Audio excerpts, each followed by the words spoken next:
আছেন যারা লাভবার্ড এবং বাজিগার একসাথে পালন করতে চান, তারা আসলে কি কি ভুল করতে পারেন বা কি কি ভুল হতে পারে আপনাদের দ্বারা? প্রথমত যে আমার কথা হচ্ছে যে একসাথে আমি এখানে লাভবার্ড এবং বাজিগার রেখেছি।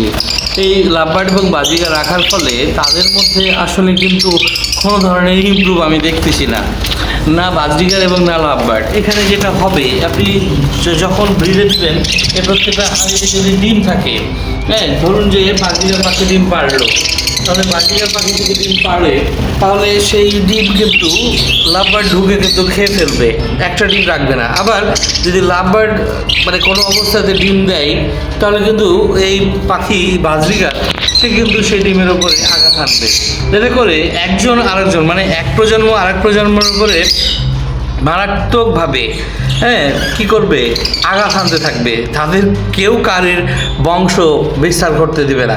এটা হচ্ছে একটা সমস্যা। কাজেই একসাথে কিন্তু লাভবার্ড এবং বাজিগার পাখি পালন থেকে আপনি নিরুৎসাহিত হন এবং আপনি কোনো অবস্থাতে এটা ভাববেন না যে বাজিগার লাভবার্ড পাখি একই কলোনির মধ্যে একই জায়গাতে আপনি পালন করবেন। গরমে কি অবস্থায় থাকে, এই যে একজোড়া দেখেন এদের অবস্থা কিন্তু খুবই মর্মাহত। পানিও কিন্তু প্রচুর পরিমাণে পানি খেয়ে ফেলেছে, যার পানি এক ফোঁটাও কিন্তু নেই। প্রত্যেকটা কিন্তু প্রচুর পানি পান করে, একটার মধ্যেও কিন্তু পানি নেই।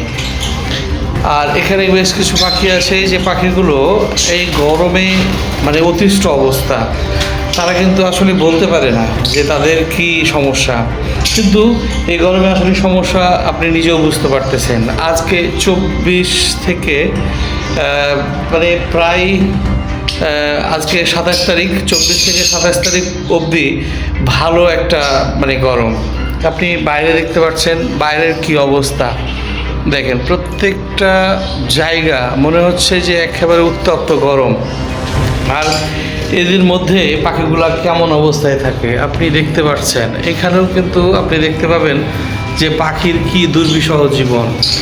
যদিও বড় খাঁচায় আমি রাখছি এবং প্রত্যেকটার পানি কিন্তু সে একেবারে খেয়ে ফেলেছে প্রত্যেকে পানি। কারণ লাভবার্ড আপনি জানেন লাভবার্ড কিন্তু প্রচুর পরিমাণে পানি পান করতে পারে এবং প্রচুর পরিমাণে পানি পান করে। এই যে এখানে দেখেন এরা কিন্তু আসলে ছটফট করছে গরমের কারণে। আপনার প্রচণ্ড গরম কিনা বা তারা আসলে গরম কি অনুভব করতেছে সেটা কিন্তু আপনি তাদের এই যে হা করে নিঃশ্বাস নেওয়ার ক্ষেত্রেই কিন্তু বুঝতে পারবেন। এরপরে আপনাকে দেখাবো এই যে নিচেরটাতে মানে বাজিগার এবং লাভবার্ড আসলে তারা একসাথে থাকে আর কি সমস্যা, কি অবস্থায় আমরা তাদেরকে পাই সেটা দেখবো।